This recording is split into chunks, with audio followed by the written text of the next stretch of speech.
इतिहास लिखा है इसमें, कुछ खास छिपा है इसमें। इतिहास लिखा है इसमें, कुछ खास छिपा है इसमें। मर्यादा है कोई वादा है, विश्वास रखा है इसमें। सात फेरों से मिला ये तो उपहार है, मेरा श्रृंगार है, मेरा श्रृंगार है, मेरा श्रृंगार है, मेरा श्रृंगार है। मंगलसूत्र, मंगलसूत्र, मंगलसूत्र, मंगलसूत्र, मंगलसूत्र, मंगलसूत्र, मंगलसूत्र।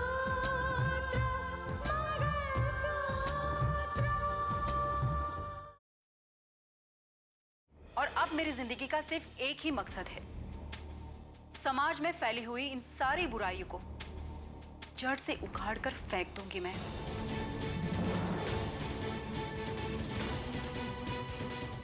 अच्छा, ऐसी क्या बात हो गई? साक्षी, मेरे भैया घर वापस आ गए। क्या? हाँ, और ना माँ भी तुमसे मिलने के लिए बहुत बेताब हो रही थी। हम लोग ना कल ही माँ से मिलने चलेंगे। मेरे खिलाफ सूर्य को भड़काने की कोशिश भी मत करना, वरना यह सवाल उठ जाएगा कि इस घर में रहेगा कौन, मैं या तुम। अब तुम्हें किसी की भी परवाह करने की कोई जरूरत नहीं है। जिसके बारे में जो भी जानते हो खुलकर बोलो। बोलिए, सुंदर के साथ रहने वाले कौन कौन लोग हैं? सुंदर मामा के साथ तो ये भी रहती थी।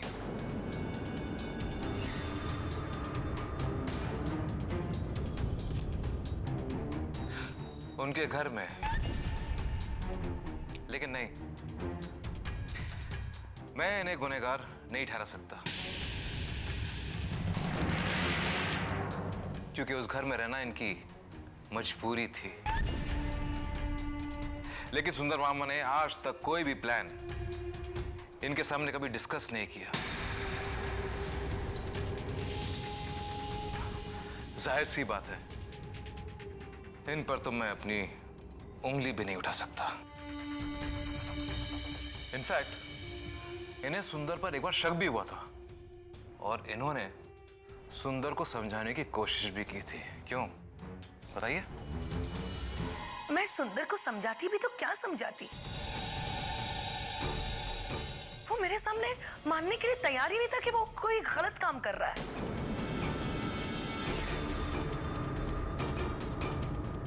और जब एक दिन मीडिया के जरिए मुझे सब पता चल गया, तब तक तो सुंदर गायब ही हो चुका था।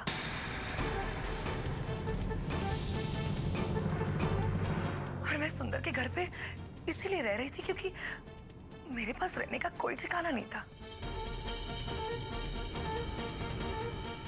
तुम ठीक कह रही हो स्नेहा। इंसान की मजबूरियां कभी कभी उन्हें इस तरह के समझौते करने पर मजबूर कर देती हैं। हाँ दीदी, लेकिन मुझे इस बात का अफसोस है कि मैंने मदद मांगी भी तो किससे मांगी? एक ऐसे इंसान से जो मेरे ही परिवार का दुश्मन था, जो रितिका की तबाही चाहता था। खैर, जाने दो स्नेहा। मेरे ख्याल से सारी बातें सामने आ गई हैं। सुंदर अब तक फरार है, मगर उसके आदमी वही गैरकानूनी काम कर रहे हैं जो वो कई सालों से करते आए हैं। लेकिन सुंदर का मकसद मिट्टी में मिल चुका है, और अब वो चाहकर भी कुछ नहीं कर सकता। बिल्कुल ठीक कह रहे हैं आप। नहीं पापा, आप भूल रहे हैं। सुंदरलाल के फरार होने के बावजूद कुछ ऐसी घटनाएं घट रही हैं जिसे देखकर लगता है कि साजिशों का दौर अभी भी जारी है, थमा नहीं है।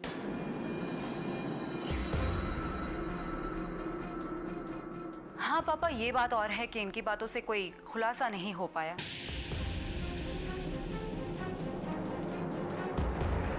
लेकिन कोई बात नहीं, मैं अपनी तहकीकात को रोकूंगी नहीं, जारी रखूंगी।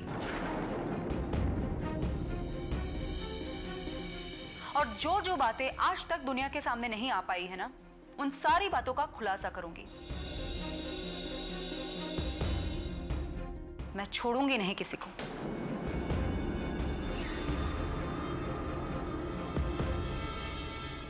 अच्छा जज साहब, आज्ञा चाहता हूं, मुझे दफ्तर पहुंचना। जी जी। आओ बेटा।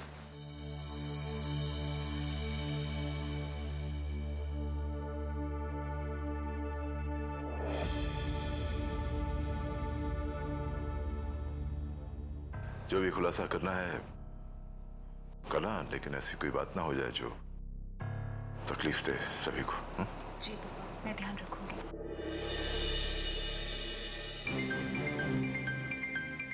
ये खुशखबरी हमारे लिए कम, आप लोगों के लिए ज्यादा है। आपकी पत्नी रितिका मां बनने वाली है। ये बात सामने आ चुकी है कि मैंने एक गलत फहमी की वजह से अपनी रितिका पर शक किया था। रितिका वैसी है ही नहीं जैसा मैंने सोचा था। वो गलती मेरी थी और गलती की सजा रितिका को मिल रही है। क्या करूं मैं? मेरा फर्ज क्या कहता है कि ऐसी हालत में रितिका को अकेला छोड़ दूं? नहीं, अपने बच्चे के लिए बाप का फर्ज निभाने की कोशिश में एक बेटा होने का फर्ज तो नहीं भूल रहा हूं मैं अपने डैड की बातों को नजरअंदाज नहीं कर सकता, नहीं कर सकता।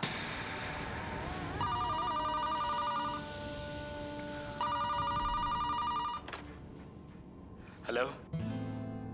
हाय मानस भैया, कैसे हैं आप? साक्षी, ठीक हूं मैं, तुम कैसी हो? अच्छी हूँ भैया। अचानक ही आपकी याद आ गई तो मैंने सोचा फोन करके पूछ लेती हूँ कि रितिका भाभी को लेकर घर में क्या फैसला हुआ भैया? क्या बताऊं साक्षी, सारी बातें बिगड़ चुकी हैं।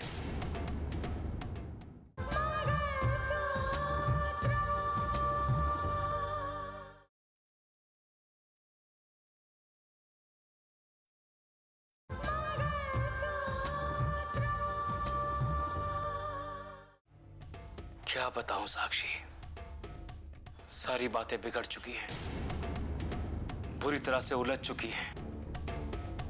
जज साहब ने डैड से बहुत कुछ कह दिया साक्षी, इतना बुरा भला कहा कि डैड के दिल को बहुत चोट पहुंची है। वो रितिका के साथ किसी भी कीमत पर कोई रिश्ता नहीं रखना चाहते।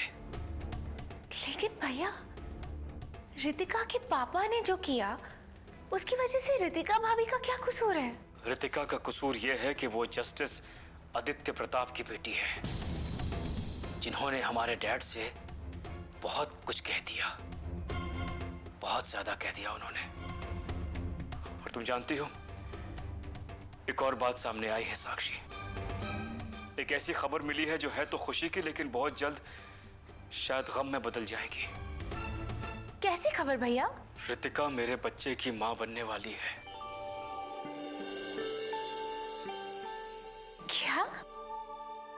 सच? हाँ साक्षी, सही कह रहा हूं मैं। उसकी बुआ ये खबर लेकर आई थी। और इसके बाद भी भैया आप लोग कोई फैसला नहीं कर पा रहे? डैड के दिल में रितिका के लिए जो नफरत है, शायद वो इस खबर से ज्यादा मजबूत है।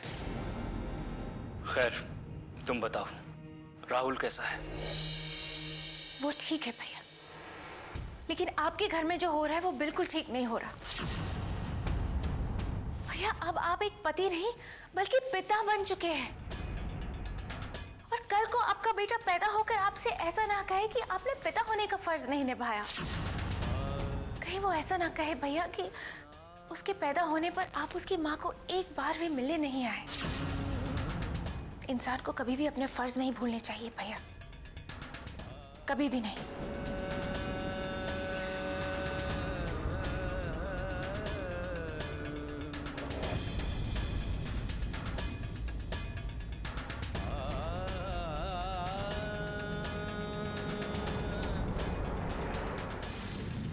भैया, अब आप एक पति नहीं बल्कि पिता बन चुके हैं। कल को आपका बेटा पैदा होकर आपसे ऐसा ना कहे कि आपने पिता होने का फर्ज नहीं निभाया। कहीं वो ऐसा ना कहे भैया कि उसके पैदा होने पर आप उसकी माँ को एक बार भी मिलने नहीं आए। इंसान को कभी भी अपने फर्ज नहीं भूलने चाहिए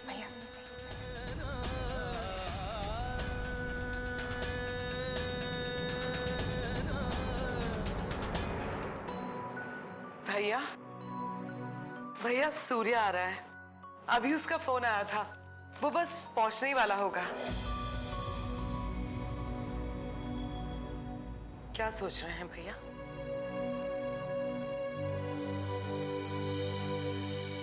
भैया कई बार रिश्तों को जिंदा रखने के लिए कई बातों को नजरअंदाज करना ही पड़ता है। आप बड़े हैं भैया, और सूर्य को अपनी गलती का एहसास हो गया है। वो घर वापस आ रहा है। आपको उसे प्यार से गले लगाना चाहिए।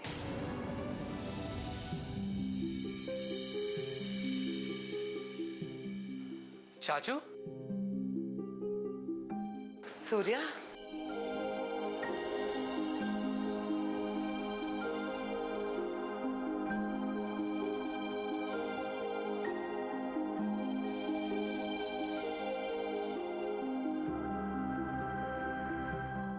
भाभी के बारे में सुन के बहुत दुख हुआ।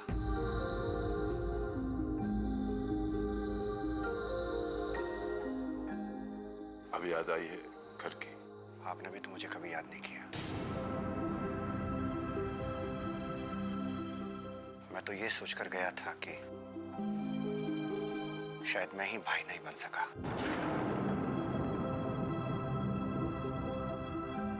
सौतेलेपन की उस दीवार को गिराने में मैं ही नाकाम रहा। ये कैसी बातें कर रहा है तू? दुनिया की नजर में तू मेरा सौतेला भाई जरूर है, लेकिन मेरे दिल से पूछ मेरे दिल से, जिसने तुझे हमेशा अपना सगा समझा। तो फिर आपने मुझे याद क्यों नहीं किया? सूर्या, याद तो उनकी नहीं आती जो लोग दिल से चले जाते हैं, लेकिन तू तो कभी दिल से गया ही नहीं। हाँ, जिस तरह तू इस घर से गया, ऐसे क्या है कि तुझे वापस बुलाने का अधिकार तो मुझसे छीन कर चला गया। नहीं भैया, सारे अधिकार आपके पास कल भी थे, आज भी हैं और कल भी रहेंगे।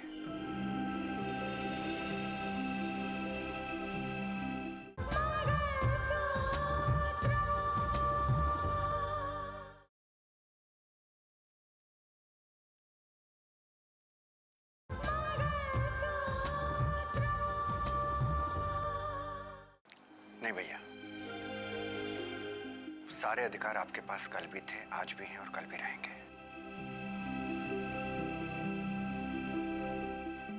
यकीन मानिए, जब स्नेहा के बारे में मुझे पता चला तो बहुत दुख हुआ। मैंने उसे लाख समझाने की कोशिश। सूर्या, पुरानी बातों को कुरेदने से क्या फायदा? तुम थके हुए होगे, जाओ जाके फ्रेश हो जाओ, फिर आराम से बैठ के बातें करेंगे।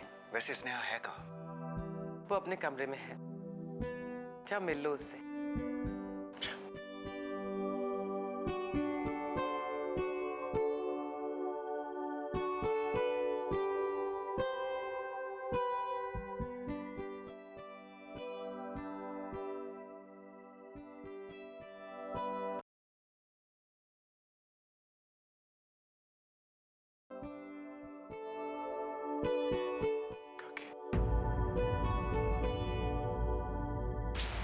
तुम्हें पता है कुंदन कि तुमने क्या किया है?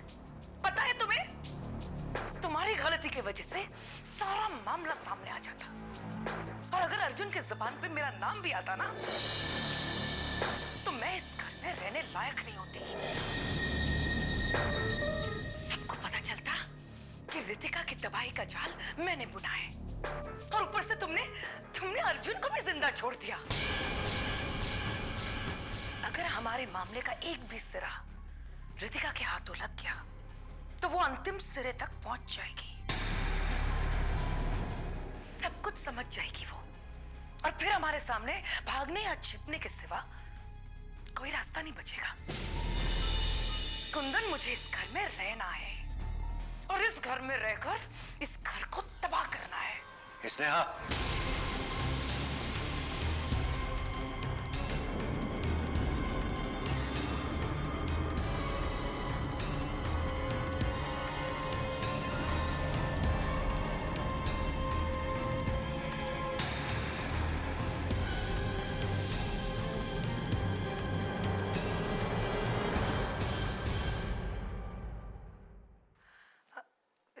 इस तरह घूर के क्या देख रहे हो मुझे?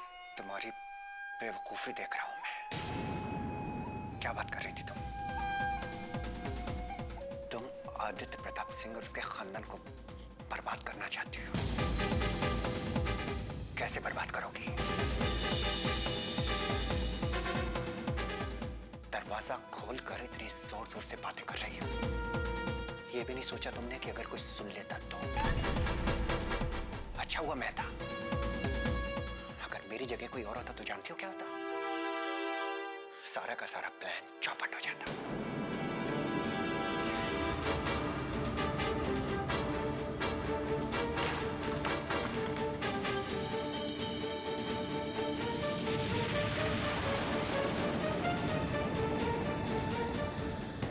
आज तक तुमने जो कुछ भी कहा, मैंने सब कुछ किया। रितिका को मुझ पर शक है, लेकिन इस बात का शक है कि मैं दिल के जलन की वजह से उसकी दुश्मन बनी बैठी हूँ और वो इस हकीकत तक कभी नहीं पहुंच सकती कि हमारा मकसद क्या है, हमारा प्लान क्या है, हमारा अगला कदम क्या होगा। स्नेहा, तुम इस घर से जाकर जिस मकसद को अंजाम देना चाहती थी वो अब तक नाकाम रहा, लेकिन अब मैं इस घर में रहकर उस मकसद को अंजाम दूंगा। देख लेना, ये घर, ये जायदाद, ये दौलत सब कुछ हमारी होगी। जस्टिस आदित्य प्रताप सिंह जिसे अपनी जायदाद समझता है, इस सारी की सारी जायदाद पर कुंडली मारकर बैठ गए हैं। वो दरअसल मेरे बाप की दी हुई है। ये मेरे पापा के बड़े बेटे थे और मेरे पापा ने बड़े बेटे होने के नाते सारी की सारी जायदाद इनके नाम लिख दी। हाँ। और आदित्य प्रताप सिंह कहते हैं कि ये उनकी अपनी मेहनत की कमाई है। मेहनत की कमाई, माय फुट। अब तुम देखना, अब मैं ऐसा कुछ करूंगा कि हिस्सा ही क्या, ये सारी की सारी दौलत, घर, जमीन, जायदाद सब हमारी होगी, सिर्फ हमारी, बस हमारी।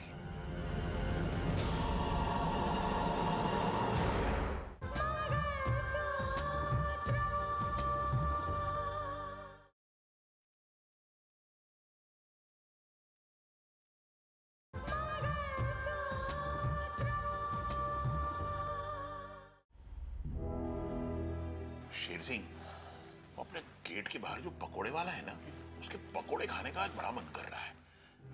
चुपचाप अब रुको। पापा जी, हाँ। आपने दवाई ली? सॉरी बेटा, भूल गया, उम्र हो गई है। पता था मुझे। पापा जी, आप बहुत केयरलेस होते जा रहे दवाई को लेकर। आज से मैं ही आपको दवाई दिया करूंगी। साक्षी बेटा, ये सब तो ठीक है, मैं ले लेता हूं।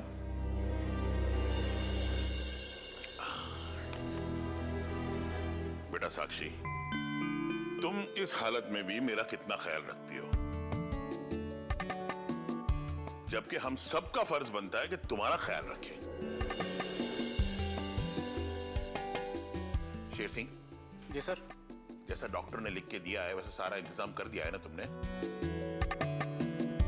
जैसे ताजा दूध, फल, सब्जियां, किसी भी चीज की कमी मेरी बहू को होनी नहीं चाहिए, समझ गए तुम? साहब जी, इस बात की जिम्मेदारी आप मेरे पे छोड़ दो। बल्कि मैं तो न्यू कह रहा हूँ, एक आया का इंतजाम कर देता हूँ जो 24 घंटे बहू का ध्यान रखेगी। पापा जी, मुझे आया की कोई जरूरत नहीं है। मैं अपना ख्याल खुद ही रख सकती हूँ। शेर सिंह, आज पहली बार तुमने इतनी अक्लमंदी की बात की है।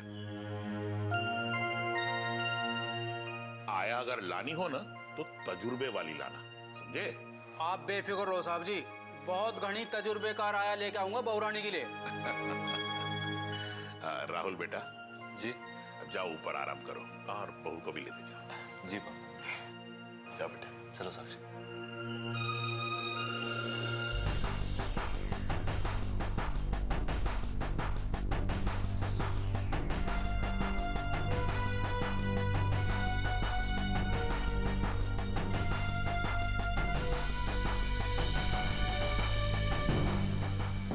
साहब जी, हाँ आप कहते हो ना कि पोता होगा, हाँ हाँ। लेकिन मैं कह रहा हूँ कि पोती होगी। क्या?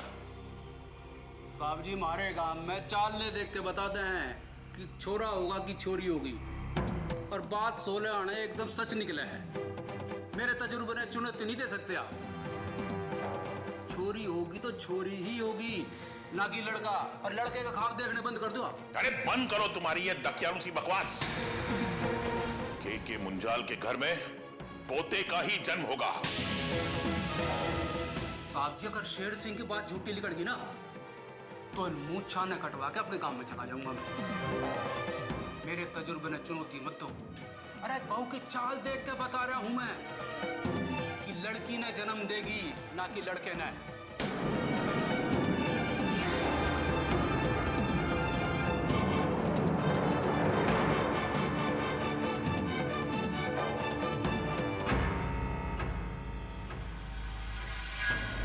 कच्चे धागे से बंधा इसमें संसार है, पिया